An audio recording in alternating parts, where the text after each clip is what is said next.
మార్కాపురంలో జీవి రెడ్డి గారి ఇంట్లో భోజనం చేశా. కారం మమకారం రెండు ఎక్కువే.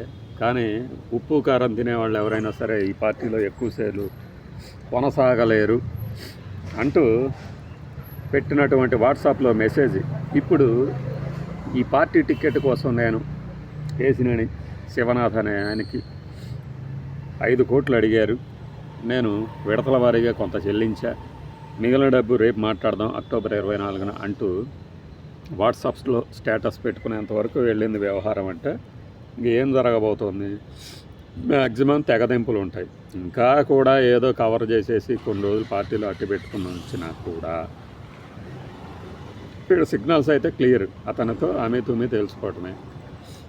ఈరోజు పెట్టిన స్టేటస్ నాది కాదు అనలేరు. రేపొద్దున పల్లా శ్రీనివాసరావు గారి టీడీపీ అధ్యక్షుడు హోదాలో వీళ్ళిద్దరి మధ్య ఏం సయోధ్య కుదురుస్తాడో కుదర్చడో ఎలా ఉన్నా కూడా మనము చాలా రోజుల నుంచి చెప్తుంది. ఈ కులకపూడి శ్రీనివాసరావు గారి విషయమే తీసుకుంటే ఆయన వ్యవహార శైలి వేరు, పార్టీ వేరు. కాబట్టి ఈ పార్టీలో ఇమడలేకపోతున్నాడు ఆయన అనేది మనం చాలా రోజుల నుంచి చెప్పుకొస్తున్నాం. మన వీడియోలు చూసిన వాళ్ళకి అర్థమవుతుంది. ఈ రోజున ఏం చేస్తారు? ఇంకా ఆయన క్యారెక్టర్ని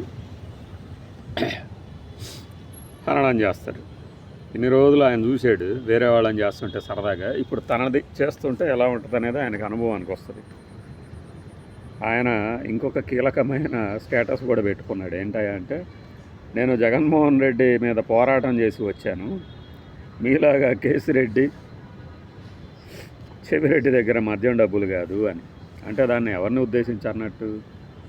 ఇప్పుడు కేసిరెడ్డి తాలూకు ఒక డిస్టిలరీలో వీళ్ళు కూడా వాటాదారులు ఉన్నారు, విక్రయాలు ఉన్నాయి, వీళ్ళకి వ్యాపార బంధుత్వం ఉన్నది అని చెప్పేసి లిక్కర్ కేసుకు సంబంధించి మొదటి రోజు బయటపడ్డప్పుడే ఆరోపణలు వచ్చినాయి. దాన్ని వైఎస్ఆర్సీపీ వాళ్ళు ప్రచారం చేశారు, కానీ టీడీపీ అనుకూల మీడియా దాన్ని ప్రచారం చేయలే. ఇప్పుడు మరి ఆయన ఆ మాట అనడం ద్వారా ఏం జరగబోతుంది? ఫైనల్ స్టేజ్లో ఉన్నట్టే. కొలికలపూడి గారు ఇక టీడీపీలో కొనసాగుతారా లేదా అంటే సేమ్ అప్పట్లో రచ్చబండ ఎలా అయితే ఉందో ఇప్పుడు ఈయన కూడా అదే చేయబోతాడు నెక్స్ట్.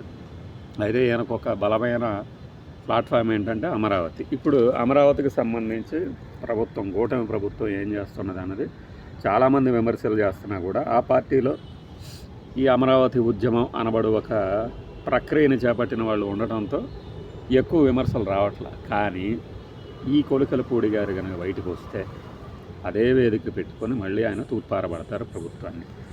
ఇదేం వైఎస్ఆర్సీపీకి అనుకూలంగా తీసుకుంటుందా, ప్రతికూలంగా తీసుకుంటుందా, వాడుకుంటుందా అనేది పక్కన పెడితే అది ఒక ఎడ్జ్.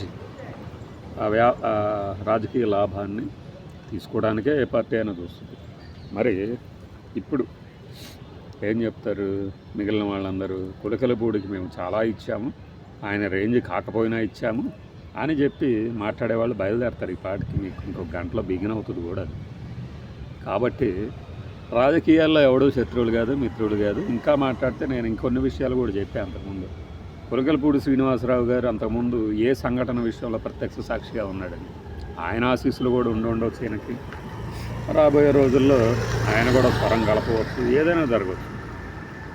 మీకు ఆశ్చర్యం కలుగుతుండొచ్చు, ఇదేంటిది టీడీపీలో ఇలాంటి లోకలకల అని. ఎక్కడైనా ఉంటాయి. అయితే వీళ్ళు ఇచ్చిన బిల్డప్ను చూసినప్పుడు ఏంటంటే వైఎస్ఆర్సీపీ వాళ్ళు ఒక దుర్మార్గులు, దుష్టులు, రాక్షసులు, టీడీపీలో సచ్చీలు ఉన్నారు, రామరాజ్యం చూస్తున్నాం మనం అనే ఒక భ్రమ కల్పించారు. వాళ్ళందరి భ్రమలు చాలా మటుకు తొలగిపోయినాయి. కానీ కొంతమందికి మాత్రం పాపం ఇంకా అమాయకత్వంలో ఉన్నారు. అందరూ మనుషులే, అందరూ రాజకీయ నాయకులే, అందరూ ఒకేలాగా ఉంటారు. అయితే వాళ్ళు చేసే పనులు ఒక్కోసారి ఒక్కోలా కనిపిస్తాయి.